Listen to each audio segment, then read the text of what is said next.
Okay, can everybody hear me? Yeah. Yep. Awesome. What was that? So, I'm Stath Vaille. If you guys haven't met me, I'm an FC in Brave, and recently I've been doing a lot of Rorqual saves, which in my opinion are one of the most condensed and fun kind of PvP fleets that Brave does. I'm going to talk a little bit about how they work, how the Rorqual mechanics work, what we do to save them, and what we can do to be better, like roles individuals can play to really make a big difference with Rorqual saves. So before I start, has anyone in comms here never been on a Rorqual save before? Bunch of Rorqual pros, that's good. Okay, so first thing I want to talk about is the Rorqual mechanics. This is a mechanic of how the Rorqual works. So the Rorqual is a big-ass mining ship. It is a ship that was basically designed, the game mechanics are, it's designed to get tackled. It can mine a huge amount of ore, but it has to activate an industrial core, which sits it in place, a bit like a siege module on a capital, so it can't move for 5 minutes. So when you activate the industrial core, your mining yield goes up dramatically, but you're also stuck in place. This means it's very easy for people to quickly burn in the system, point you, and then you're screwed. You can't escape, there's nothing you can do, and we have to come and rescue them. So it's of great strategic importance to Brave that we have Rorquals, because we need to build big, shiny capital ships for the war effort, and have our line members make money. So it's important that we go and save them. So that's why the Rorq save fleet comes in. The Rorqual also has another unique module called the Panic module. This is a module that when you have a rock locked in space, an asteroid locked, you can activate it, and for 7 minutes, depending on skills, you're completely invulnerable. This is what allows us to form up response fleets, jump in and save people within time. So the Rorqual save is all about very quickly forming rapid response fleets to get on grid and save Rorquals who are tackled. This can be very stressful and very chaotic, and it's also a hell of a lot of fun. We've been doing these for quite a while now, we're getting quite good at them, but there's always more we can do. So there's kind of 3 stages to the Rorqual save fleet. So this is the first stage is forming up. So a Rorqual's been tackled. What we need to do here is identify first that a Rorqual has been tackled. So the best way to not die in a Rorqual is to make yourself known on comms that you are tackled. Depending on what's tackling them, we either will or won't send pings. It'll either be done just from the people on comms in Impasse, or if it's a big scary fleet, we'll ping and pull in catch. At this point, we need to first identify what is on the Rorqual in terms of the fleet that tackles them. So there's lots of different types of fleets that come to Impasse to kill the Rorqual. So this can either be like solo guys who just tackle a Rorqual just cause, and normally when this happens, the Rorqual ends up saving itself. The Rorqual by itself is quite a powerful beast. They've got a lot of EHP, they can do a lot of DPS. You need a reasonable number of people to kill a Rorqual. So small guys might come and play with a Rorqual, but we're probably not going to reform against them. The next thing that will happen is maybe an assault frigate gang will be roaming through. Again, assault frigate's pretty squishy, not a massive threat to a Rorqual. Larger than that, you've got Loki fleets, so we see a lot of Loki fleets coming through wormholes. These are pretty scary, so a Loki fleet will do a lot of DPS and is really good at killing anti-tackle. They don't in themselves have a crazy amount of DPS. It will take them time to kill a Loki, to kill a Rorqual, but they'll apply really well. After that, you've got the Trickle Avian ships. So these are the new ships, the new Doctrines, that like the Leshak's Dramavix, where they work really well in a small gang. They don't do a huge amount of DPS to begin with, but their weapons ramp up DPS over time, so that these are, with a small gang, able to kill Rorquals quite quickly. So these are pretty dangerous to Rorquals, but are also quite blingy, so if we get kills on these, it's pretty good for us. Finally, the most scary form of fleets is the Goku or Stuka fleets. So these are stealth bombers with commandeses. So normally they'll have Dictors, commandeses, E-War frigates, anti-interceptor frigates or assault frigates, things like that, and Booshers. So these guys boosh around field really quickly. They're very hard to pin down, and they're incredibly dangerous to capitals. So bombers do an awful lot of DPS against large targets. They also have void bombs and DPS bombs. These things are super scary. Kind of the cousin of the Stuka fleet is the Bombers Bar Bomber fleet. This is basically the same thing, but it only has bombers and other blop ships in it. Pretty scary to a Rorqual by itself, but with the subcap fleet, we chew them up, honestly. So they're the 4 main types of fleets that come after us in Impasse. Normally they come through wormholes, either drifter wormholes or normal wormholes. Occasionally you'll see them burning down the pipe, but we tend to see them coming from so far away, it isn't a problem. The scariest thing is when a new wormhole appears, they flood into system, or blops into system, and they're on the Rorqual before we can respond. So I meant to say at the start, please feel free to ask any questions as we go, rather than wait until the end. Has what I've explained so far made sense? Yep, at least to me. Cool. Okay, so now I'm going to talk a little bit about what happens when a Rorqual is tackled. So normally when a Rorqual's tackled, let's say some guys came through a wormhole, first thing that'll happen normally is a dictator will land on them and bubble up. Now this means that there's bad guys coming in after them. If you're bubbled up, you're in a dictator, you're in a Rorqual, you can't escape, first thing you need to do is start making it known that you are tackled. So yell really loud on comms, and people will come and save you. It's really important when you're in a Rorqual in Impasse, you have access to Brave Mumble. Brave Mumble is the standard mumble for Rorqual fleets, but the fleet we do it out depends on the fleet that Rorqual was in to begin with. The reason for this is to do with the signing mechanics that I'm going to talk about in a little bit. So, stage 1, make it known that you're tackled. Stage 2 is start feeding intel to the FC. So some fleet commander is going to start taking over and running and coordinating things. You need to make sure that they are very well briefed on the situation. So you need to tell them what you're tackled in. You need to tell them what is in D-scan. You need to tell them if you've panicked, if you've lit a Sino, and if you have a Sino inhib down. So the next thing the bad guys will do after they've tackled you is drop a Sino inhib. So the Sino inhib is a module, it takes 60 seconds to activate, and a 100 kilometer radius around the inhib, you won't be able to light a Sino. Now this is really important because normally the way we save Rorquals is by jumping capitals onto them. To jump a capital into system, they need to jump to a Sino. If you can't light the Sino, because there's a Sino inhib up, it gets a lot more complicated. We can deal with that, and I'll talk a little bit in a minute about how we do that, but it slows things down, it becomes more dangerous. So Oh no, that sounds scary. What should I do if I see an inhib? The first thing you should do if you see an inhib is light your Sino. If you light your Sino ahead of time, you now have 10 minutes where people can jump to you. You maybe, if you're really, really good at Eve and you know what you're doing, you don't want to light your Sino immediately when you're tackled. You want to wait until you see the Sino inhib anchoring. This gives us more time to respond. If you're not 100% sure you know what you're doing though, and you will spot the Sino inhib, it's always safer to light your Sino first. Light your Sino the moment you're tackled. This means you are definitely going to be on that grid for 10 minutes, but it means for that next 10 minutes, no matter what happens, we can jump people to save you. It's normally not worth saving an extra 2 or 3 minutes to wait for the Sino inhib. We normally don't need that extra time, so just light your Sino straight away. That allows us to deal with things and come in. So at that point, you've got your Sino lit, you've told the FC that you're tackled, you've got your Sino lit, let's say a Sino inhib goes down.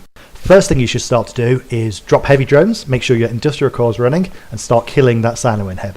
If it's just tackle on you, there's a good chance you can kill the Sino inhib before the enemy bring things onto grid, and it gives us more options in the future.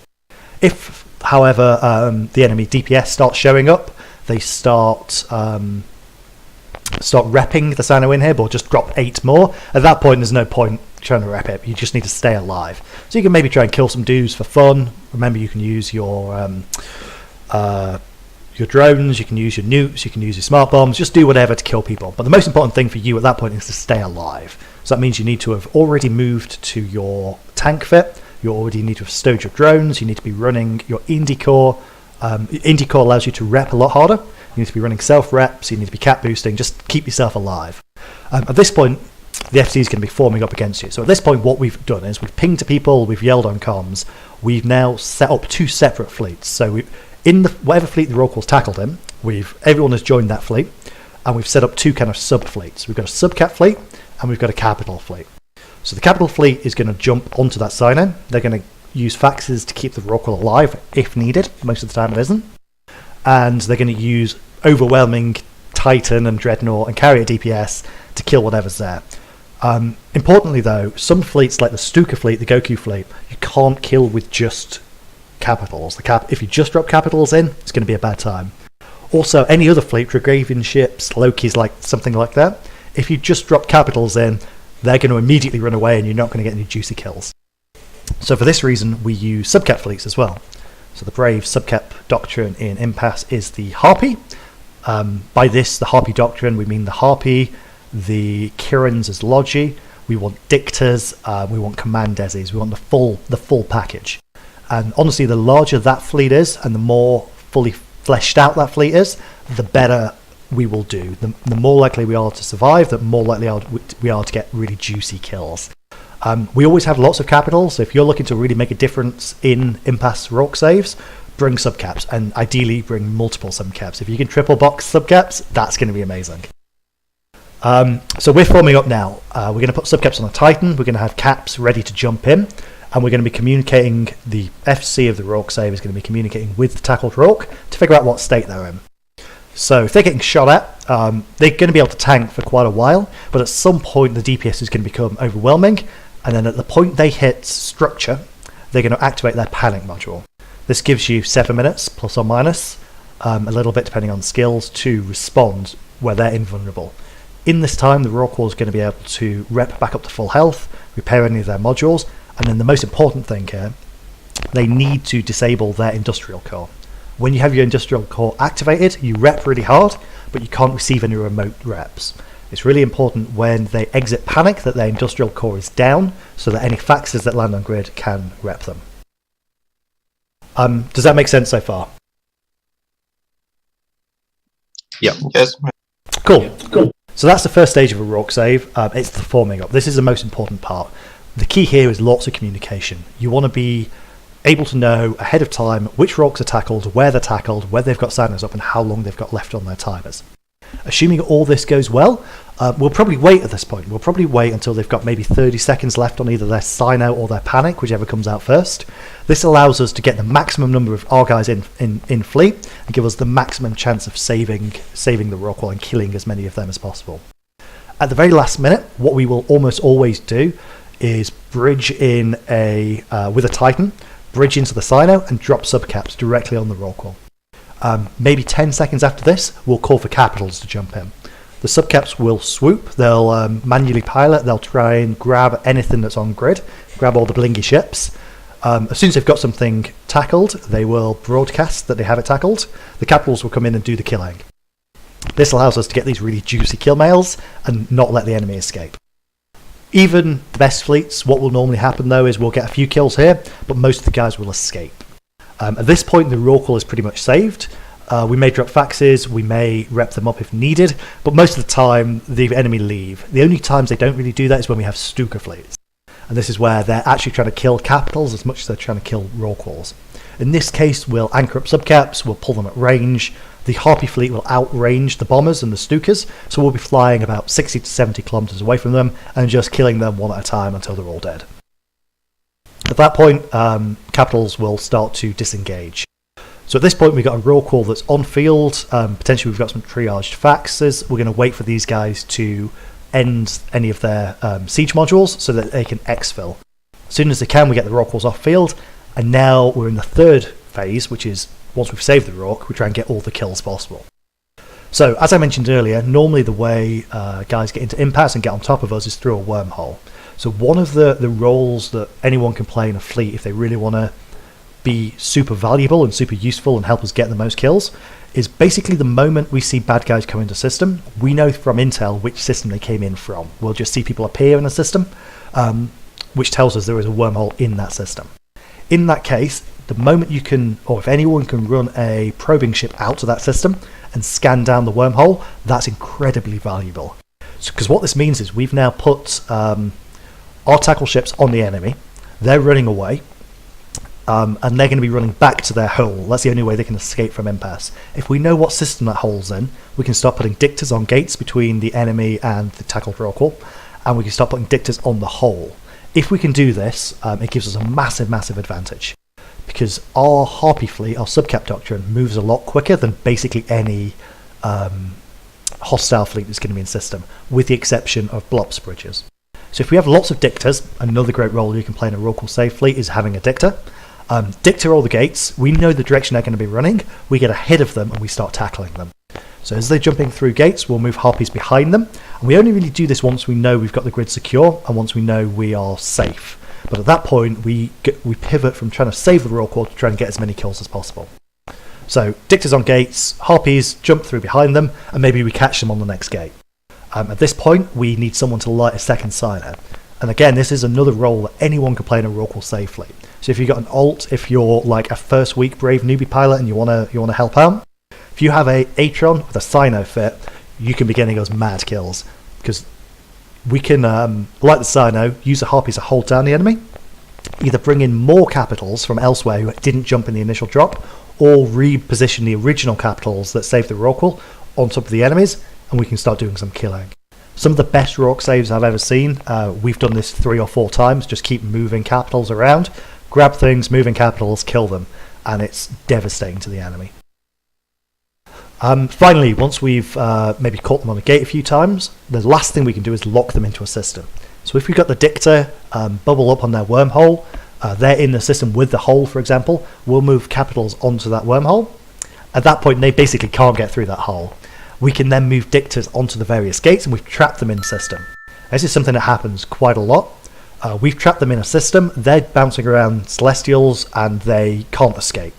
So at this point, we'll have all the Harpies together, outside of bubbles, and we'll be combat probing like mad. So there's a mechanic in EVE called safe logging. This allows you to safely log your ship out of space without any chance of enemies killing it before it's disappeared. To do that, though, you need to be decloaked, not in a fleet, for I think it's 10 minutes. That's super great opportunity for us to probe them down. So at this point, we've basically won the fleet fight. They are not in a position to fight us. So now we want to start bringing in as many probing ships as possible. So again, if you're week 1 brave newbie, you can get into your Tech 1 probing ships, get some combat probes out, and just fill the system full of combat probes. Ignore any Harpy you see, look for the enemies, scan them down. The moment you've got them, we can warp to them and try and kill them. The point of this is not so much necessarily to get the kills, but to make it as painful as possible for the enemy to come to Impasse. We want to make it so that if they come to Impasse, they have to run away, they've got a safe log, they've got to come back in later, they're putting serious risk into their billionaires ships. Yep, and waste time. Absolutely, yeah. So if you come out for a quick roam into Impasse and you're spending 40 minutes bouncing around the system while we're probing you down, you're having a bad time and we're having a great time. So the more combat probing ships, and again, it doesn't have to be anything fancy, we can get into the system when we've got the enemy locked down, the better. If we just fill the skies with probing ships, we got a great chance of getting some real juicy kills there, and we make it very hard for the enemy. If they want, there's basically nothing we can do to catch them. If they're good, they'll just be warping safe to safe to safe to safe. We'll never probe them down. But that means they're actively warping safe to safe to safe to safe for 40 minutes, while we're just chilling in comms, running a gate camp, eating some sandwiches. It makes it a lot more painful for them than it is for us, which is absolutely what we're trying to do in Impasse. After that, the enemy's safe log or escape or whatever happens, we've got a wormhole in system that we need to roll. Normally the way we do this is any wormhole has bad guys on the other side in almost all situations, so we get some sigils. Sigils are about 3 million ISK each. A lot of the carriers will have them in their cargo bay, so they just poop them out. We swap from Harpies into the sigils, you run them through the hole a couple of times, the hole closes, and good guys win. So that right there is the normal process, the normal procedure for a Rorqual save. Does anybody have any questions about that? Not so far. Okay, so next thing I'm going to talk about is what you can do as a brave newbie, as a member of Brave, to be super useful in a Rorqual save. I think of all the Rorqual saves I've done, the most useful person I've ever had in any of my fleets was a Vigil. He was a Vigil pilot who had a Sino fit, and I think 3 separate times in that fleet he was doing useful things. So you don't need to be in ridiculously expensive ships. You don't need to be in the carriers and the super carriers and the Titans. Honestly, the carriers, the super carriers and the Titans aren't really that useful. We always have so many of them. We have all the DPS. If we catch something, they're going to die. The useful people are the people who can work independently, fly around, relay info, be in the right place at the right time, and just make the FC's life easier. So, for example, anyone who can light a Sino, super useful immediately. I've already talked about how we need to reposition capitals to get the kills. After the first drop, we never have enough Sino. So if you can just be flying around in a cheap ship with a Sino, absolutely amazing. Sino interceptors are invaluable. So One of the things that goes wrong very regularly in a Rorqual save is the initial person who's tackled, for whatever reason, doesn't spot the Sino inhib, and it is up before they've lit their Sino. This is the most common thing that goes wrong with Rorqual saves, and it's one of the most difficult to deal with. The solution, what we do in this case, is we need to get a second Sino burning from wherever, so burning from PZMA to the system the Rorqual is in, and then warping to the Rorqual at 100, burning away a little bit and lighting a Sino there.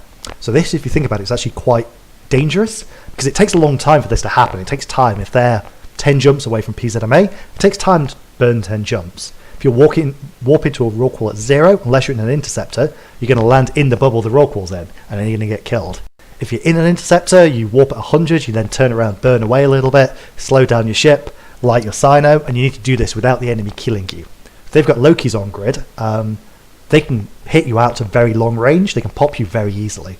So we need to get that second Sino in position, ideally as soon as possible, because while this is happening, that Rorqual's getting killed, their panic may be expiring, they may be running out of health. We need to get a second Sino in position at least 100 kilometers away from the Sino inhib.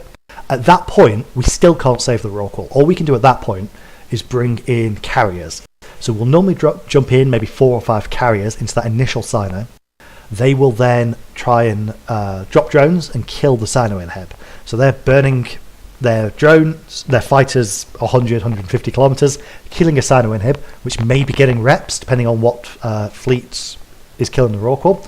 Once they finally killed it, at that point the Rorqual can light their Sino, and again, if there's multiple Sino inhibs, we need to worry about all this problem. They can light their Sino, and then we jump capitals in on top of the Rorqual, which can have faxes which will save them.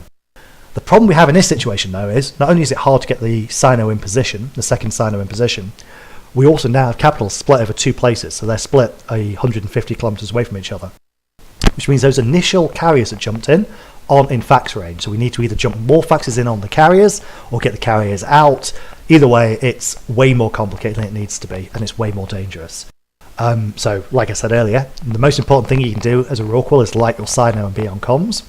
But if the Rorqual messes that up for whatever reason, anyone who can get Sinos to system, basically as soon as we see a Rorq tackled, if you on an ult or on your main can get in your Atron or your Interceptor with a Sino fit, burn into that system, it's super valuable. The way we lose Rorquals, the reason we lose them, is when for the first 5 minutes we have no eyes in system, we don't know where they are, we don't know what's tackled, we don't know how many are tackled, we don't know what the enemy are, and we don't know whether they have their Sino burning or not. If you can just burn straight to the system and start telling us, relaying to the FC what's going on, it's so much more useful, and anyone could do that. Got a quick question for you, Stath. What's the easiest way to do a D-scan, or a D-scan of the system? So what I normally do is I just set it to 360 degrees and then 15 AU. Maybe if I'm on grid with the enemy, I'll drop it to 1 AU. You press the D-scan button, Control A, Control C in the window, and then go to one of the many D-scan sites to paste it in. So dscan.info is one I've been using recently, which I quite like. So you go to dscan.info, you Control V, paste the buffer, click parse or submit or whatever the thing is. There's a link at the top in your web browser. Paste that in fleet and just let the FC know D-scan of the enemy fleet in fleet. So what do you press? So when you hit scan on your D-scan, what do you press then to get it? You just literally Control C it from there, or? Yep. So you select one of the entries, one of the results. Press Control A to select all of them. Control C to copy, and then Control V into the web browser. Yeah. Cool. All right. Thank you. And honestly, a good D-scan is so useful to an FC because the difference between a 40-man Loki fleet and a 70-man Loki fleet is huge, and we need to react accordingly. If it's a thing we think we can take easily, we will be a lot more aggressive. If it's something we're scared of, we'll be a lot more defensive, and that really makes a difference between people dying and people not dying. Knowing what the enemy is, super, super important. So again, that's something anyone can do. I mentioned earlier, scanning down wormholes, super useful for making the enemy have a bad time. If they can slip in and slip out again unmolested, they're going to be doing it every day. If they can slip in and they've got 40 minutes of stress, that's awesome. This is particularly useful on things like Bombers Bar fleets or Spectre fleets, any kind of public roam. These guys are not people don't go to bomber bar fleets to spend 40 minutes cloaked up in a system waiting for them to try and get their blops in position. They're going to try really hard to get their guys out, and if we can make that hard for them, that's pretty funny. So we talked about fast Sinos, we talked about Sino Scepters. The other thing is a Sino Dicta. A saber with a Sino on it, quite expensive. You will get these SRP'd. You can put these in position, you can catch people on gate, you can call in reinforcements. So this is by yourself as a single ship, you can maybe catch some dudes. If one guy goes in the wrong direction by mistake, gets lost, you land on him, you Sino up, people will go in and we get some great kills. So Sino Dictors, super, super useful. What else? What other roles we've got? So whole rolling... Sorry, go ahead. Quick question for you. Maybe you mentioned something about this. Let's say I wanna get into flying the Sino Interceptor and stuff like that. Is there any like ideal way of fitting them? I suppose you're gonna be blapped pretty quickly once you are there. Is there any advice that could be done, or it's simply very fast Interceptor with a Sino and just fit them for speed, fit them with a Sino, and expect to get blapped and apply for SRP. Okay, so the idea is just be very quickly, just get there and hope that your Sino lasts long enough for the fleet to come in. That's the point. Exactly. Really, the only time the Sino Interceptor is really useful is that initial Sino when the Rorq has a Sino inhib up. Because they're probably going to be bubbled, which means that you can't warp to the Rorqual at 100 because you'll get dragged into the drag bubble. The Sino Scepter allows you to warp to the Rorqual at range. Ideally, if you ping off another Celestial, so rather than going straight from the gate, go from a random direction, you'll land 100 away. You'll be really fast, so you can burn out further. You can then kind of look around, see where the enemy are. Before you light the Sino, you coordinate with the FC and say, hey, I'm on grid, I'm 150 away. At this point, you're just manually piloting in space, keeping alive. When they say, yep, we're ready to go, you need to control space your ship or double click in the other direction. Drop your speed down below 500 meters a second, light your Sino, and then immediately tell the FC Sino up. At that point, they will bridge and jump, and you only need a couple of seconds for people to get on grid. All you need really is one capital to get on grid, and then once something's on grid, they light their Sino, you've got the heavy Sino up. So a fax, for example, if one fax gets in, it doesn't matter about the Interceptor anymore. The fax can light the Sino and bring in as many people as they want. Understood. Thank you. The other thing is the heavy Sino. So this is the fast Sino we've talked about here. This is where you can move through space quickly. Interceptors, obviously, interdiction nullified. The other thing is the heavy Sino. So this can be a cheaper ship. This can be a Maulus, a Drake, something like this. These are useful to bring in once we've kind of secured the field, we've moved quickly, and we're now doing the gate camping. We're now holding people down. We can start bringing in the heavy Sinos. These are great because you can fit them with webs, with remote SIBOs, with all sorts of stuff, just to support any gate camping we're doing. Not massively useful, but a good thing to have in your fleet hangar ready to go, just in case you need them.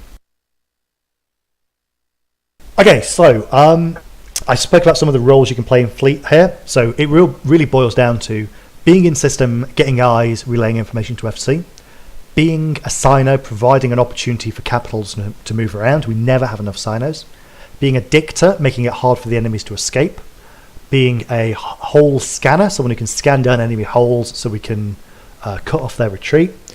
And finally, being DPS in the DPS subcat fleet. So either a Harpy, a Kirin, we never have enough Kirins, or Command Desis. Command Desis provide links, they make the Harpies significantly more powerful.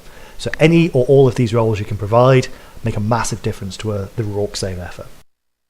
Any questions about that? Cool. Final thing I want to talk about. Just one thing. Yeah, go ahead. Not so much a question, but something to know. If you are like me, an experienced pilot, fairly new with a capital ship, being in the capital umbrella in Impasse and responding to Rorqual saves is a very good way to get some capital experience. Yep, that's a really good point. Capitals are pretty safe in Impasse. We do lose them, but it's relatively safe because we're the only people with subcaps around here. That being said, we did recently lose 6 super capitals to a dread bomb. Nothing is completely safe. The other thing to keep in mind as well is sometimes in Impasse, fleet discipline isn't quite as good as it is in catch, so people will warp themselves away, they will leave fleets, particularly when the fleet's standing down at the end or when the fleet's catching people, people will warp off or will just not follow the FC's instructions. It's really important that if you need to leave, absolutely go ahead. Just let the FC know, particularly if you're in the capital. Let them know that you're warping off or you're jumping out. Don't just jump out, because the FC needs to know what their fleet comp is. Also, if we're moving subcaps around, the ability for a fleet to align and warp really quickly makes a massive difference to how many kills we get. If the Harpies are, every man in the fleet is aligning to the outgate and warping as one blob, it makes Harpies ridiculously dangerous, because we can move around so quickly. We can use our jump bridges, we can use Titan bridges to Sino, and you just have a huge blob of 20 scrams that are incredibly hard to kill landing on the enemy. If though some people are kind of half-arsing it or aren't following the lines or are just like taking cold warps, the entire fleet is slowed down waiting for them. So we can get more kills if we align quickly and move as a blob than if we're strung out in lots of different systems. That gives the advantage to the enemy. An additional item to that is for the capital pilots. Make sure you are flag exempt. If someone tries to fleet with Harpies and you get caught in it, even if you cancel the warp, the Harpies will be moving at 1.5 AU per second, your warp speed. So that could be the difference between catching the entire enemy fleet and letting all of them warp back to their hole and go home. Like this afternoon. Exactly. Yeah, that's a really good point. So normally what we try and do, so if you're in a capital, you want to flag exempt from fleet warp, absolutely try and remember to do that at all times. The other thing we try and do is we'll move subcaps to a separate wing. Sometimes because of stupid Eve mechanics, if there's not a wing commander in the original wing, if you join a fleet late, you'll join the Harpies. So just, no matter what ship you're in, just be aware of which wing you're in if you're in the right place, if you're flag exempt. This goes for Harpies as well. You don't want to be in the capital wing because you won't be getting fleet warps. Okay, sometimes with flash form Rorqual saves though, they won't have time to get all the Harpies in a wing, so they'll just give the Harpy commander fleet command. Yep, that works. So just pay attention to what's going on where, just so you know you're in the right place. The final thing I want to talk about is basically the things that go wrong in Rorqual saves, the things that get Rorquals killed. So there's the classic: if the Rorqual isn't on comms and the Rorquals fit like a paper towel, they're probably going to die. But there's loads of other things that can go wrong as well. I already mentioned what happens if you don't spot the Sino inhib. We have to do all that palaver with the carriers. If you're in a Rorqual and you're not 100% sure you can see the Sino inhib, immediately light your Sino. We rarely need more than 10 minutes in Impasse now. 10 minutes. If you refer to the Brave standing fleet MOTD, the Sino inhib is on there in the MOTD, so right click. If it says remove from overview, it's on your tab. If it says add, click add. Other thing that goes wrong is people being in the wrong comms. So for Brave, obviously, Brave Impasse standing is the comms to be in, but if you're a drone walker or a Requiem guy, if you're tackled, you stay in your fleet, but you join Brave comms. All Rorqual saves are done at Brave comms. If the Rorqual isn't in the same comms as the fleet, we need someone to relay information between the two. It makes it a lot more sketchy. We can't be quite as accurate with making sure the timers are right, so we have to give it more leeway, which means we're jumping before we're ready. It's not ideal. Being in comms, huge win. Other bit thing that goes wrong is a fleet boss being AFK. If you're ever fleet boss of Impasse standing fleet, please make sure you're at your keyboard with your headset on. If you're not at your keyboard with your headset on, pass it on to someone else. The ability for the response fleet to organise themselves with wing commanders is huge, particularly if we're going against things like Stuka fleets where it's hard and we need to put more effort in. Final thing to talk about is what happens when there are multiple Rorquals tackled. Now this is rare, but these are the hardest situations to deal with. One thing that may happen is we have a Rorqual tackled in one system, we respond to it, we save it, and a Rorqual's tackled in another system. So if we have Rorquals tackled in multiple systems at the same time, we need to figure out how to deal with this.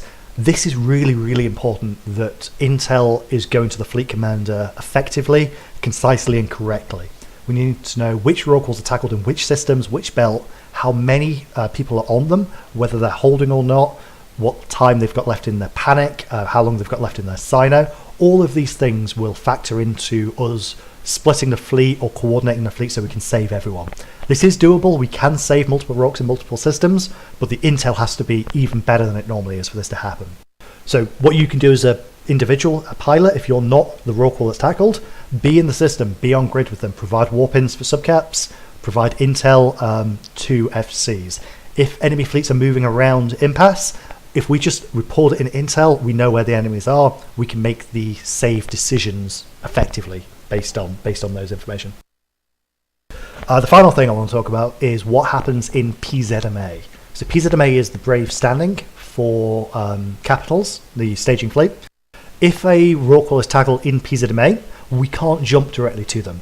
So we could warp from the Ford of Azar to them, but any good Dicta pilot is going to put a stop bubble in between, and then we've got capitals landing in stop bubbles off the enemy, off the Rorqual we're trying to save. It gets very bad very quickly. What we need to do in that situation is jump any faxes and capitals that are in PZMA out into a different system and back in. So if you can very quickly at the start of a tackle have an interceptor or any kind of ship with a Sino and be available to light Sino so we can stage caps out and in again, that's going to be super useful. The quicker we can get Sinos lit in other systems and faxes jumped out and back in, the better. Times for Rorq saves in PZMA are more critical than Rorq saves elsewhere in Impasse. Okay, so that was the overview of a few things that can go wrong and then how we deal with them. The final thing I wanted to talk about was we have recently changed the Harpy Doctrine fit for Impasse Harpies. So I pinged this out today to a bunch of channels. Basically what we're doing is we're swapping a mag stab, so we're reducing a little bit of DPS and increasing range.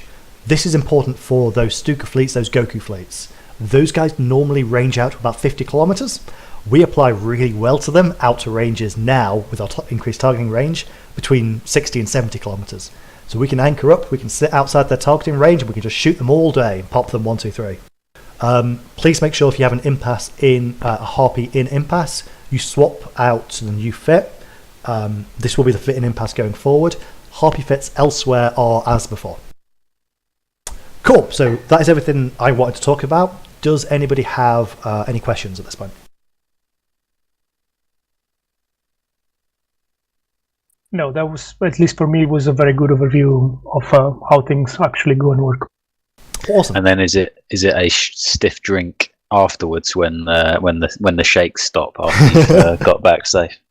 I really like Rorqual saves because you get all the complexity of a big strat up without having to be sat in 10% tie-dye and spending an hour sat on a tie and waiting for things.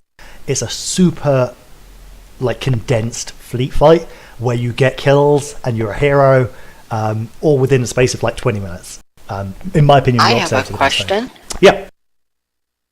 If I happen to lose my Rorqual, is there anything the Alliance can do to help me get it back? I actually don't know. What is the Rorqual setup?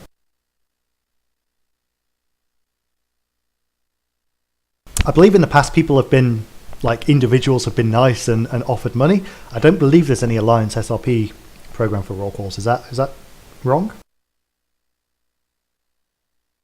That's actually a good question. I was confident that we did until you said I'm not sure. I don't My believe understanding is we the have. work group has SRP. Yeah, I don't believe. Don't quote me on that because I'm not in the work group yet. At least under the Brave military, the FC team, Rorks aren't SRP'd. If you do everything correctly, though, the chance of you dying is very, very low. As for actual capitals, though, you do have SRP, and you will get a flat billion for your loss. Yep. Any Rorq save is considered a strat up, so you get strat up level SRP. That means if you're flying Commandeses, Dictas, Harpies, Capitals, anything like that, you are covered for SRP. The SRP has recently changed in Brave to be a bit simpler. So you want to go to srp.bravecollective.com, submit your Z kill mail, loss mail, and you will get money. So I would highly recommend anybody who's losing ships, because I know a lot of the things we do in Harpies especially is pretty suicidal. We're jumping Harpies onto Lokis and they get popped a lot. This sucks, we know it sucks, but it does get us kills, so remember to submit for SRP. From a capital perspective, obviously I think carriers seem to be the go-to. If you've got a rapid torp Phoenix or something like that, are they allowed on these sort of defences? They are. So back in the day, there used to be a thing called Hor Team 68, which was the 68, the System 68 foot's response to capitals. We just drew Hor Dreads. Horde Dreads are really good. So Horde is high-angled weapon. They're dreadnoughts designed to shoot subcaps. These are really good for Stuka fleets. So the problem with carriers in Stuka fleets is their drones get kited out, the bombers kill them really effectively, and you just get defanged.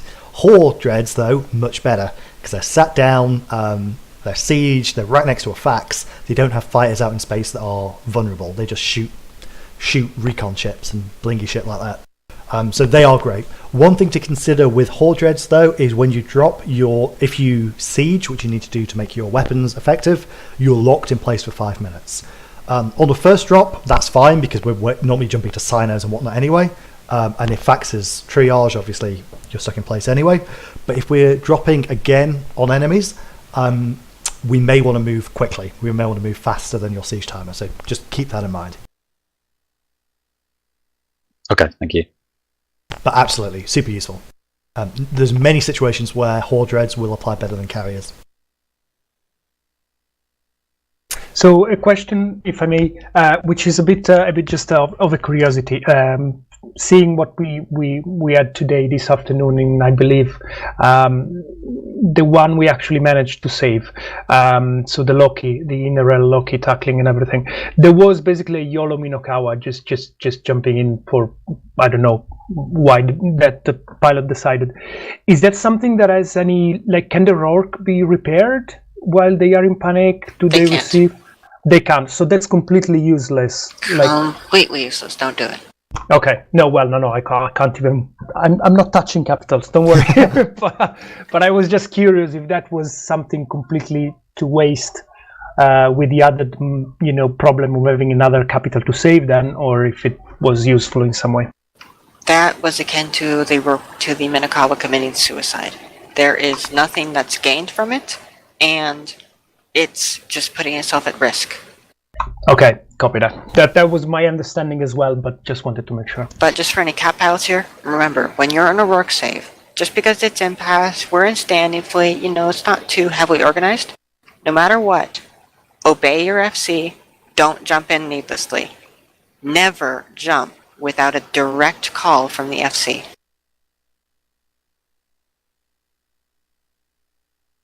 The thing to keep in mind about Rorqual saves is when they're going really well, when everything's working in our favour, we want to wait until the last possible second to jump in. The longer we wait, if we know they've got a signo up for another 30 seconds, we might just be chilling, sat on the Titan ready to go. The longer we leave it, the more complacent the enemy gets, the bigger our numbers are, the more we've got that whole scan down, the more we've got our dictators in position, the more prepared we are. So having good comms, with the panic module especially, we know for sure that ship is immune while it's panicked. It isn't going to die. So when everything's going well, we won't be rushing. We'll be sat on the Titan just chilling. There may be like 60 seconds when we're just waiting. We're just forming up, checking your ammo, getting scouts and dictators in position. And then at the very last moment, that's when you jump in and turn the battle, turn the fight. Because the goal, and this is kind of ironic, the goal of a Rorqual save is not to save the Rorqual. It's to kill every single darn ship that made the mistake of tackling it in Impasse. If we punish them for tackling our Rorquals, if we make them utterly miserable and negative for even attempting it, they won't do it again, and that's our goal. Just because the Rorqual's alive doesn't mean we've succeeded. We have to kill every single one of them. Brilliant. Any more questions? Not for me. Link to the Harpy fit that you talked about, the new one. Can someone link that? It's already linked in Fleet. Yeah. Yeah, could you repeat everything you just said? I better put this video online so you can watch the video as many times as you want, Weapon. Actually, I do have a question about the Harpy fit itself. The refit was quick and easy, and I understand the concept behind it. But maybe it's my gun skills for the particular guns on it, because I'm just on level 3.